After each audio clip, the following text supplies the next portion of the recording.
잃어버린 사랑의 대가. 1장. 적막한 밤. 밤은 깊었고 아이들이 떠난 집은 유난히 적막했다. 거실 불빛 하나만이 희미하게 깜빡이고 있었다.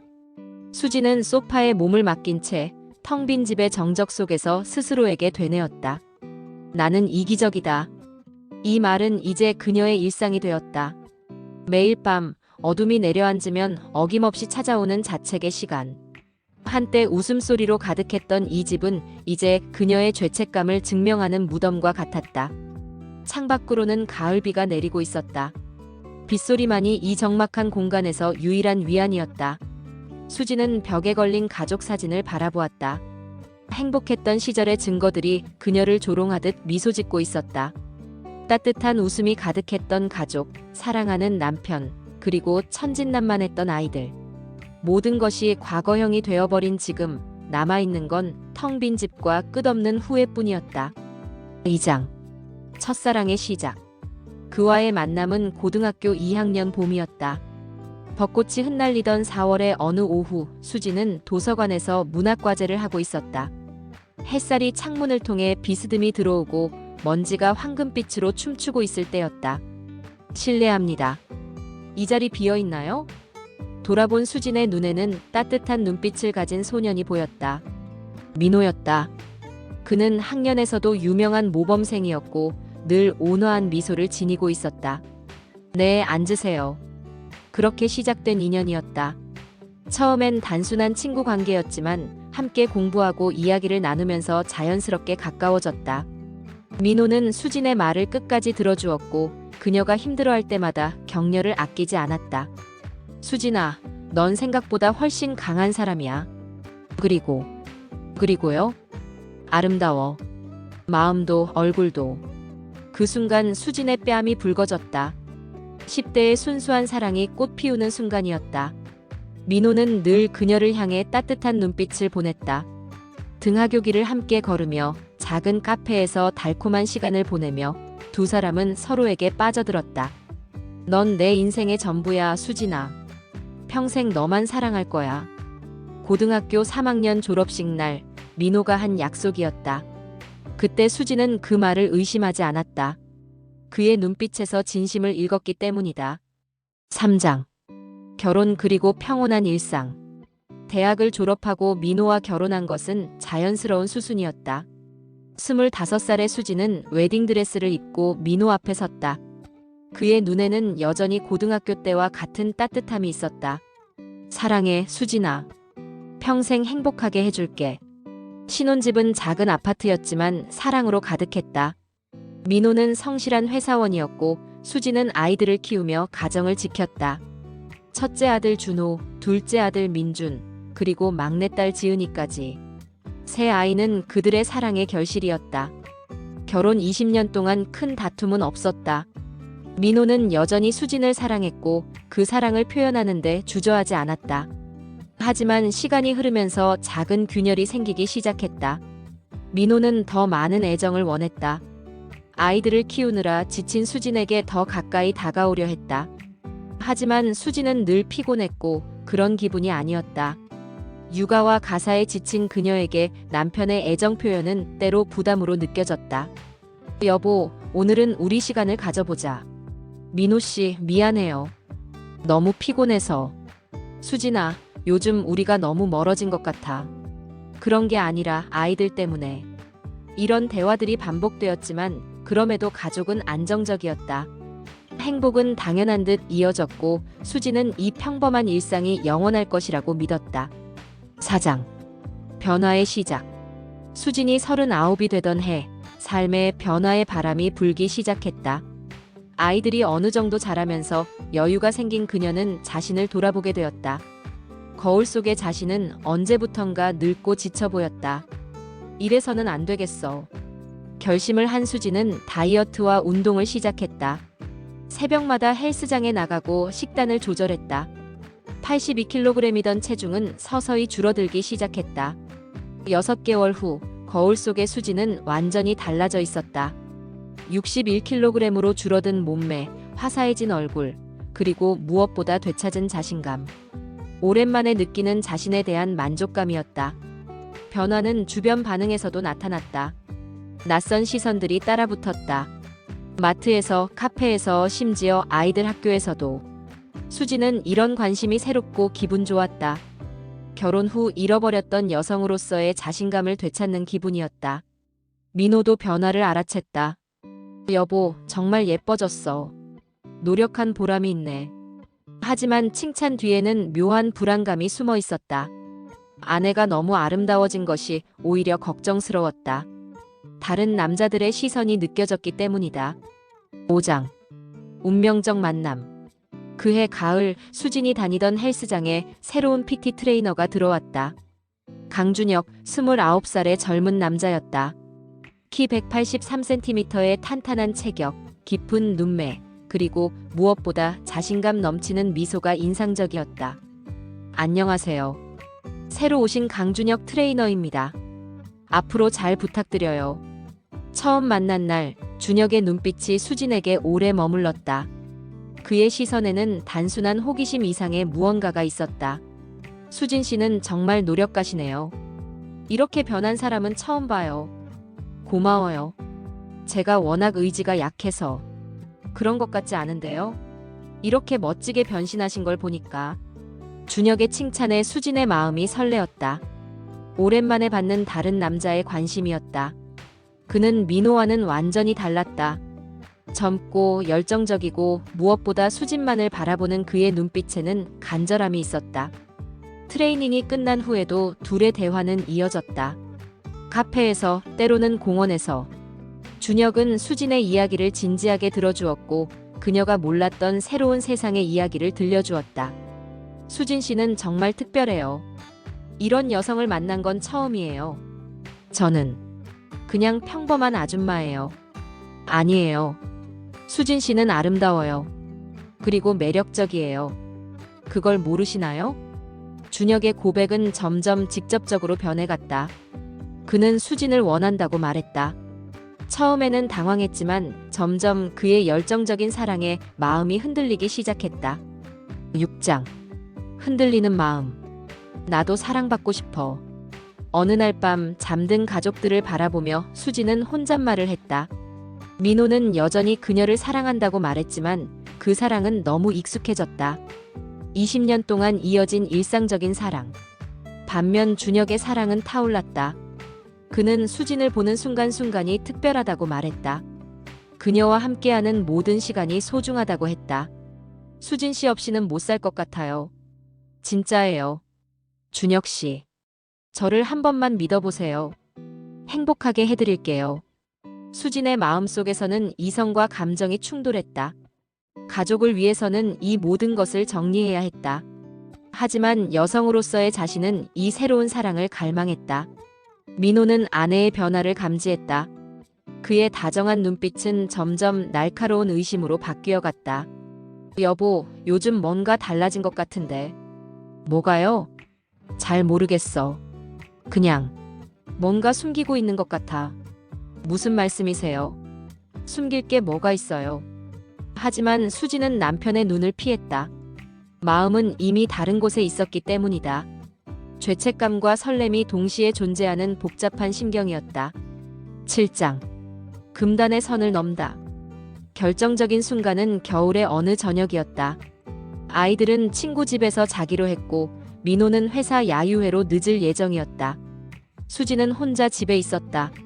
준혁에게서 문자가 왔다. 오늘 마지막으로 이야기할 게 있어요. 만나주세요. 카페에서 만난 준혁의 표정은 진지했다. 수진 씨, 저 이제 다른 헬스장으로 옮겨요. 갑자기 왜요? 더 이상 이렇게 있을 수 없을 것 같아서요. 마음이 너무 아파요. 준혁의 눈에는 진심이 있었다. 그의 고백은 절절했다. 저는 수진 씨를 정말 사랑해요. 이런 감정은 처음이에요. 하지만 수진 씨에게는 가족이 있고 저는 그냥 포기할게요. 그 순간 수진의 마음에 무언가가 무너졌다. 이 남자가 자신을 위해 얼마나 많은 것을 포기하려 하는지 느꼈다. 그리고 자신도 이 남자 없이는 살 수 없을 것 같다는 생각이 들었다. 준혁 씨. 네. 저도 사랑해요. 그날 밤 수지는 선택했다. 20년간의 결혼 생활과 가족을 뒤로하고 새로운 사랑을 선택했다. 준혁의 품에 안긴 순간 그녀는 살아있음을 느꼈다. 이제 어떻게 될까요? 모르겠어요. 하지만 후회하지 않을 거예요. 8장. 달콤한 밀회. 그렇게 시작된 분류는 6개월간 이어졌다. 수진과 준혁은 서로에게 빠져들었다. 모든 만남이 간절했고 모든 순간이 소중했다. 준혁은 수진을 여왕처럼 대했다. 꽃을 사주고 예쁜 옷을 선물하고 무엇보다 그녀의 모든 말에 귀 기울였다. 수진, 당신이 없으면 세상이 무의미해요. 저도요, 준혁 씨. 당신과 있을 때만 제가 진짜 살아있는 것 같아요. 둘은 도시 외곽의 작은 펜션에서 때로는 조용한 카페에서 시간을 보냈다. 수진은 아이들이 학교에 간 낮 시간을, 민호가 출장을 간 주말을 이용해 준혁과 만났다. 이렇게 숨어서 만나는 게 미안해요. 괜찮아요. 이 시간만으로도 충분해요. 하지만 행복한 시간이 길게 지속될 수는 없었다. 수진의 마음 한편에는 항상 죄책감이 자리하고 있었다. 집에 돌아가면 천진난만한 아이들의 얼굴이 있었고 여전히 자신을 사랑한다고 말하는 남편이 있었다. 특히 막내 지은이가 엄마 어디 갔다 왔어요? 뭔가 달라 보여요라고 말할 때면 수진의 가슴은 찢어질 것 같았다. 9장.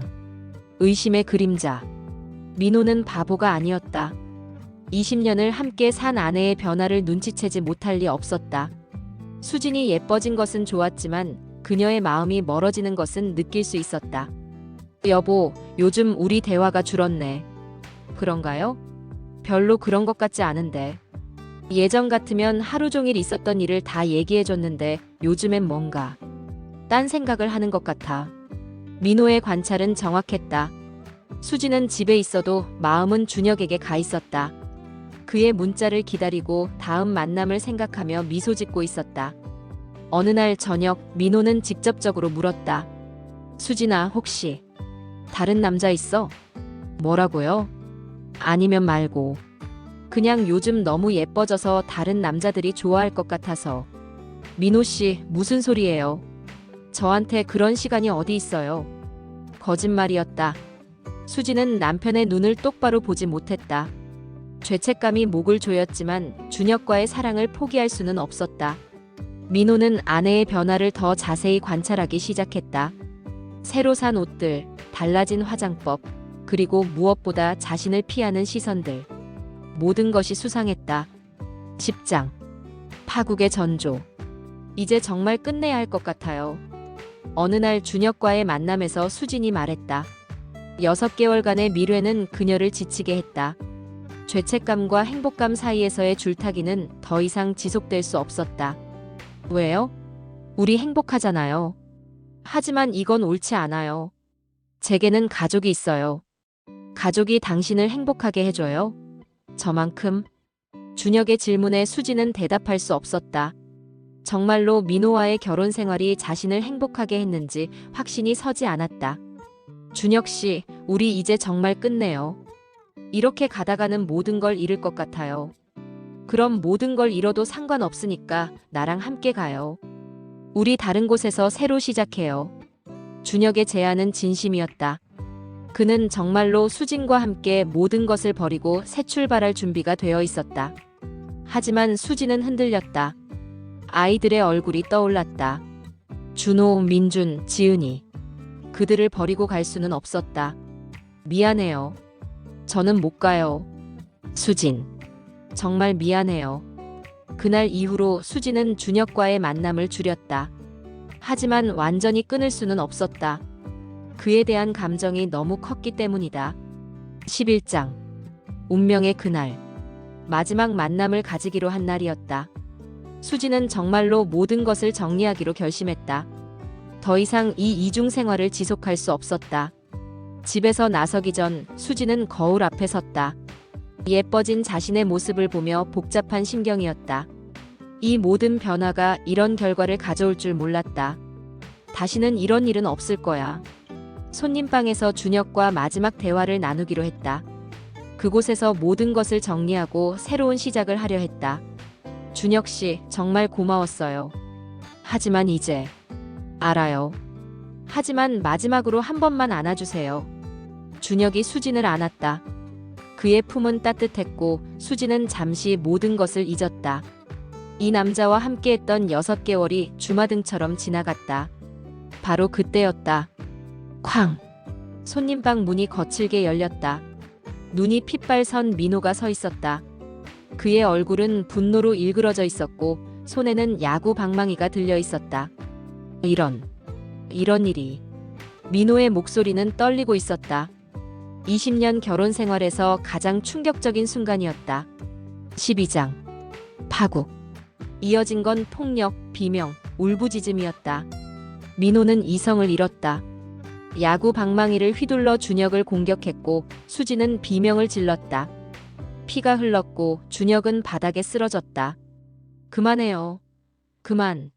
수진이 민호를 막으려 했지만 그의 분노는 멈출 수 없었다. 20년간 쌓인 사랑과 신뢰가 한순간에 무너진 절망감이었다.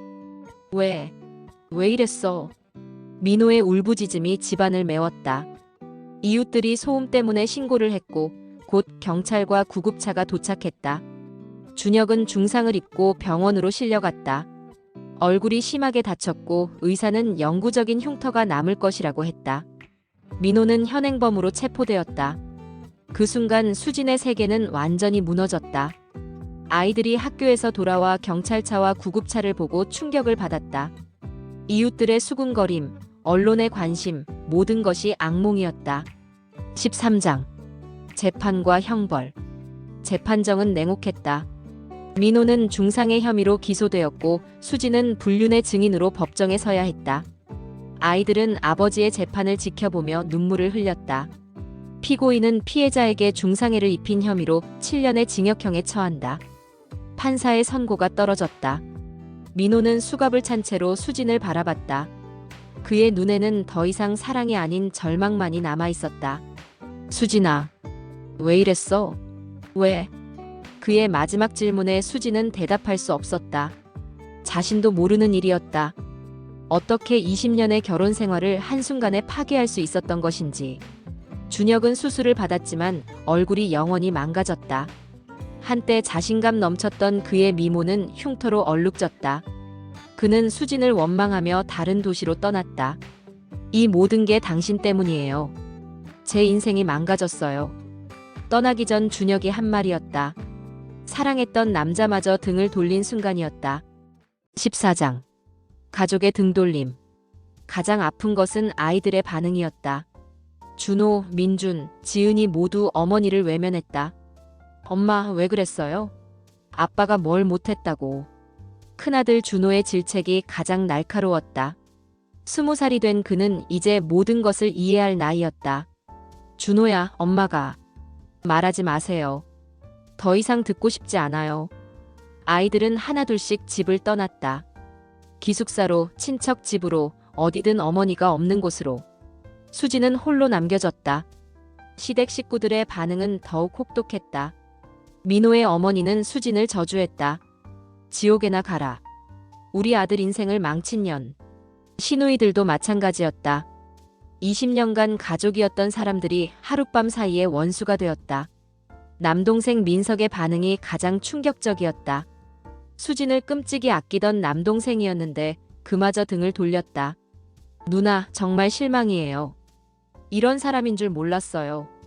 그의 차가운 목소리는 수진의 마음에 깊은 상처를 남겼다. 15장. 혼자만의 시간. 집은 텅 비었다.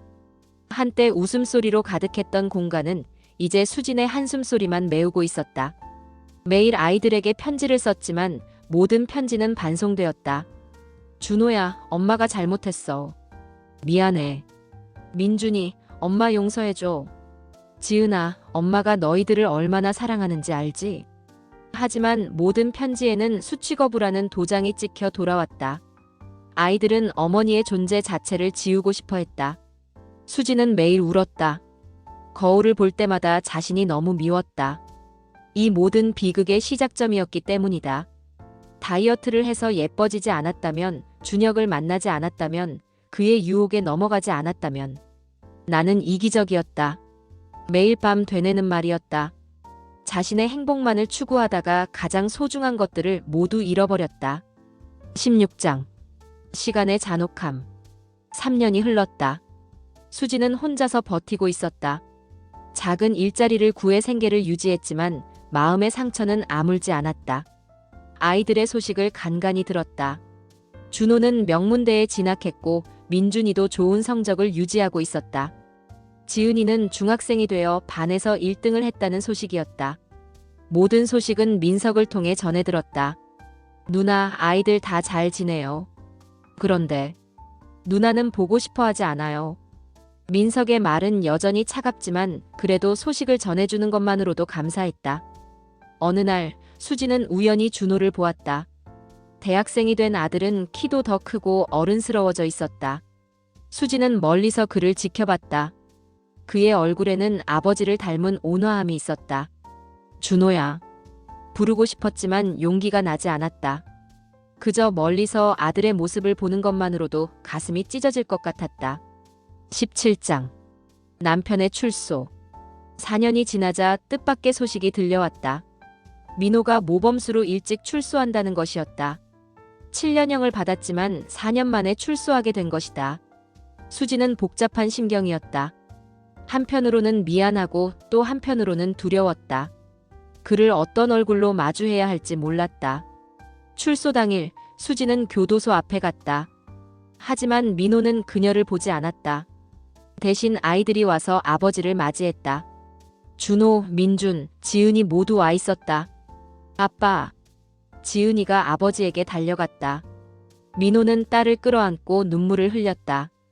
4년 만에 보는 아이들이었다. 수지는 멀리서 그 광경을 지켜봤다. 가족의 재회에서 자신만 빠져 있었다. 외롭고 쓸쓸했지만 그것이 당연한 일이라고 생각했다. 18장. 집으로 돌아온 가족. 민호가 출소한 후 아이들이 하나둘씩 집으로 돌아왔다. 하지만 그들이 돌아온 것은 수진 때문이 아니라 아버지가 돌아왔기 때문이었다. 수진은 여전히 같은 집에 살고 있었지만 완전히 투명인간 취급을 받았다. 가족들은 그녀가 없는 것처럼 행동했다. 아빠, 오늘 뭐 먹을까요? 아빠, 이거 어떻게 생각해요? 아빠, 저 대학 이거 지원하고 싶어요. 모든 대화에서 수지는 배제되었다. 그녀는 유령처럼 집안을 돌아다녔다. 가장 가슴 아픈 순간은 지은이의 생일이었다. 딸의 16번째 생일날 온 가족이 모여 축하했지만 수진만 초대받지 못했다. 엄마는 오지 마세요. 지은이의 차가운 말이 수진의 심장을 얼렸다. 한때 엄마가 세상에서 제일 좋아요라고 말하던 딸이었는데. 19장. 민호와의 재회. 어느 날 밤 민호가 수진에게 말을 걸었다. 4년 만의 대화였다. 수진아. 네. 우리 이혼하자. 예상했던 말이었지만 막상 들으니 충격이었다. 알겠어요. 아이들 양육권은 내가 가질 거야. 네. 그리고 이 집에서 나가줘. 민호의 목소리는 차갑지만 분노는 없었다. 4년간의 감옥 생활이 그를 변화시켰다. 이제 그는 복수보다는 아이들의 미래를 생각했다. 민호 씨, 정말 미안해요. 미안하다고 달라질 건 없어. 이미 늦었어. 그래도 한 번만 말할 기회를. 더 이상 할 말은 없어. 우리는 끝났어. 짧고 차가운 대화였다. 20년의 결혼 생활이 몇 마디 말로 정리되었다. 20장. 마지막 편지. 이혼 절차가 진행되는 동안 수지는 마지막으로 아이들에게 편지를 썼다. 이번에는 반송되지 않기를 바라며 정성스럽게 썼다. 준호에게. 아들아, 엄마의 첫 번째 아기였던 너에게 이 글을 쓴다. 내가 태어났을 때의 기쁨을 아직도 잊을 수 없구나.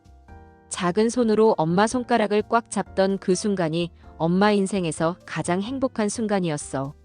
엄마가 너희들에게 씻을 수 없는 상처를 준 것 알고 있어.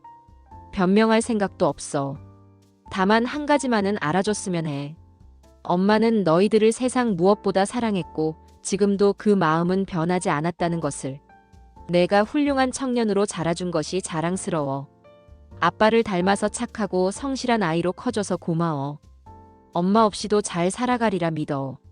행복하렴, 내 아들아. 민준에게. 우리 둘째 아들 민준아.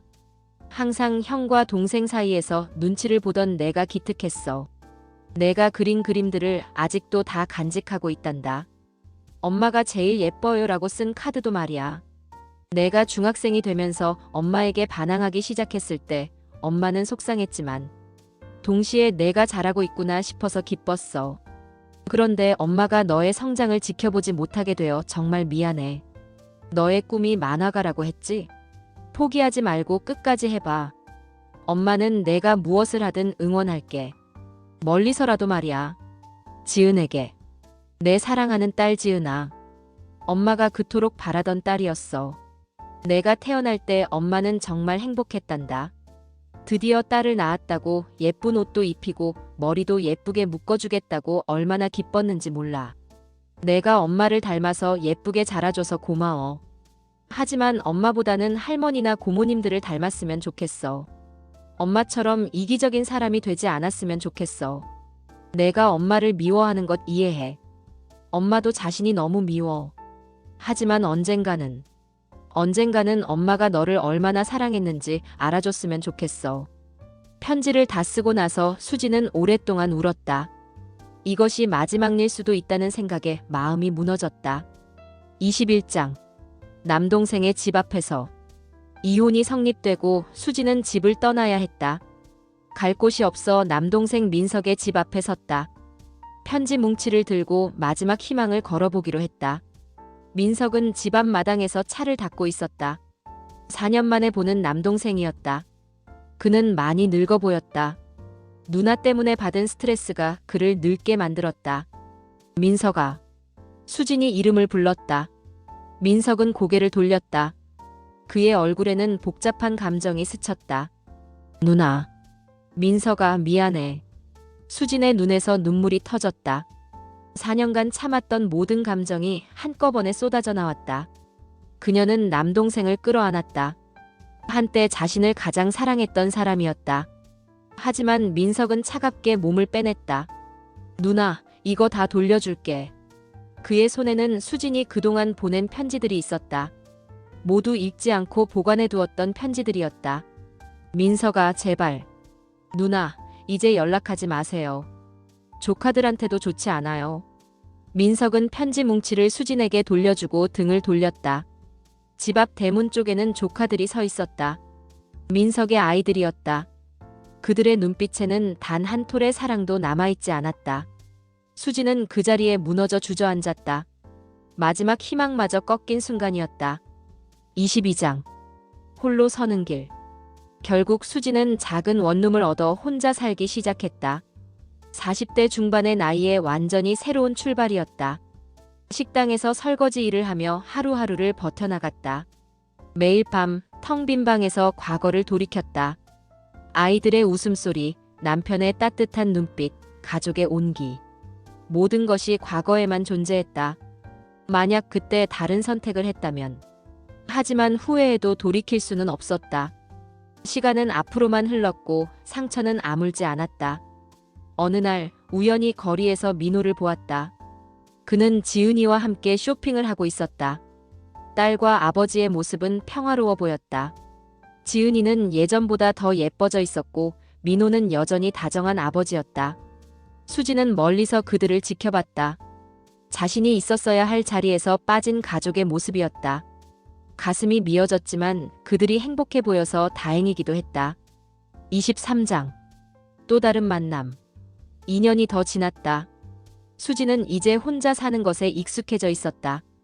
여전히 외롭고 아팠지만 그것이 자신이 받아야 할 벌이라고 생각했다. 어느 날 병원에서 우연히 준혁을 만났다. 6년 만의 재회였다. 그는 많이 변해 있었다. 얼굴의 흉터는 여전했지만 표정은 평온해 보였다. 수진 씨, 준혁 씨. 어색한 만남이었다. 한때 그토록 사랑했던 사이였지만 이제는 서로에게 상처만 남긴 사람들이었다. 잘 지내세요? 네. 그럭저럭요. 준혁 씨는요? 저도 그럭저럭이요. 결혼했어요. 축하해요. 고마워요. 짧은 대화였다. 더 이상 할 말이 없었다. 과거의 열정과 사랑은 모두 사라지고 남은 것은 서로에 대한 미안함 뿐이었다. 헤어지기 전 준혁이 말했다. 수진 씨, 우리 모두 잘못했어요. 그때는 몰랐지만 사랑이라는 이름으로 너무 많은 사람들을 아프게 했네요. 네, 정말 그래요. 그들은 고개를 숙이며 헤어졌다. 운명적이라고 생각했던 사랑의 마지막 모습이었다. 24장. 시간의 치유. 10년이 흘렀다. 수지는 이제 50대가 되었다. 머리에는 흰머리가 섞였고 얼굴에는 세월의 흔적이 깊게 새겨져 있었다. 간간히 들려오는 아이들 소식으로 위안을 삼았다. 준호는 좋은 직장에 취직했고 민준이는 디자이너가 되어 작은 성공을 거두었다. 지은이는 대학생이 되어 아름답게 자라고 있었다. 민호는 재혼하지 않고 아이들만 키우며 살고 있다는 소식이었다. 여전히 좋은 아버지였다. 어느 날 수지는 우연히 준호의 결혼 소식을 들었다. 아들이 결혼한다는 것이었다. 하지만 그녀는 초대받지 못했다. 멀리서라도 보고 싶었지만 그럴 용기가 없었다. 결혼식 날 수지는 예식장 근처 카페에 앉아 있었다. 혹시라도 아들의 모습을 볼 수 있을까 해서였다. 하지만 끝까지 그의 모습을 보지는 못했다. 25장. 용서를 구하며. 또 5년이 흘러 수지는 55세가 되었다. 어느 날 그녀는 큰 결심을 했다. 아이들에게 마지막으로 사과하고 싶었다. 용서를 받을 수는 없을지라도 진심 어린 사과만큼은 전하고 싶었다. 준호에게 편지를 보냈다. 이번에는 반송되지 않았다. 며칠 후 준호에게서 답장이 왔다. 엄마, 편지 잘 받았어요. 한번 만나서 이야기해요. 15년 만의 만남이었다. 준호는 이제 35살의 성숙한 남자가 되어 있었다. 결혼해서 아이도 있었다. 엄마, 준호야, 미안해. 수지는 아들 앞에서 무릎을 꿇었다. 15년간 하지 못했던 사과였다. 일어나세요, 엄마. 준호가 어머니를 일으켰다. 그의 눈에는 더 이상 분노가 없었다. 시간이 모든 것을 변화시켰다. 엄마, 저도 이제 아빠가 되어서 알겠어요. 부모가 된다는 게 얼마나 어려운 일인지. 준호야, 엄마도 완벽한 사람은 아니잖아요. 실수할 수도 있는 거고. 아들의 너그러운 마음에 수지는 울음을 터뜨렸다. 15년간 기다려온 순간이었다. 26장. 가족의 재회. 준호를 통해 민준이와 지은이도 어머니와 만나게 되었다. 처음에는 어색했지만 시간이 지나면서 서서히 관계가 회복되기 시작했다. 지은이는 이제 결혼한 여성이 되어 있었다. 그녀도 어머니가 되어서야 수진의 마음을 이해할 수 있었다. 엄마, 저도 미안해요. 너무 차갑게 대했어요. 아니야, 지은아. 엄마가 잘못한 거야. 모녀의 화해는 눈물로 이루어졌다. 민호와의 만남은 더 조심스러웠다. 하지만 그도 이제 60대가 되어 마음의 여유가 생겼다. 수진아, 우리 모두 나이 들었네. 네. 정말 그래요. 이제는 과거에 매달려 있을 시간이 없어. 아이들이 행복하면 그것만으로도 충분해. 민호의 말은 진심이었다.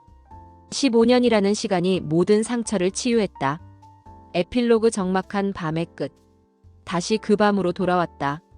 하지만 이제 수지는 혼자가 아니었다. 손자, 손녀들이 가끔 놀러오는 작은 집에서 그녀는 평화를 찾았다. 나는 이기적이었다. 여전히 하는 말이지만 이제는 자책이 아닌 반성의 의미였다. 실수를 통해 배운 삶의 교훈이었다. 창밖으로는 여전히 비가 내리고 있었다. 하지만 이제 그 빗소리는 외롭지 않았다. 내일이면 준호가 아이들과 함께 올 예정이었고 다음 주에는 지은이가 손자를 데리고 놀러 올 것이었다. 잃어버린 20년, 그리고 되찾은 사랑. 수진의 인생은 비극으로 시작해서 화해로 끝났다. 완벽한 해피엔딩은 아니었지만 그녀에게는 충분한 은혜였다. 사랑한다는 것은 때로 상처를 주는 일이구나. 수지는 벽에 걸린 가족 사진을 바라보았다. 새로 찍은 사진이었다. 완전하지는 않지만 다시 모인 가족의 모습이었다. 밤은 여전히 깊었지만 더 이상 적막하지 않았다. 사랑은 시간을 넘어 모든 것을 용서하고 치유했다. 그리고 수지는 처음으로 평안한 잠에 들 수 있었다. 끝. 사랑의 이름으로 저지른 실수가 얼마나 많은 사람들을 아프게 하는지. 하지만 진정한 사랑은 결국 모든 것을 용서하고 치유한다는 이야기. 우리는 모두 불완전하지만 그 불완전함마저도 사랑받을 자격이 있다.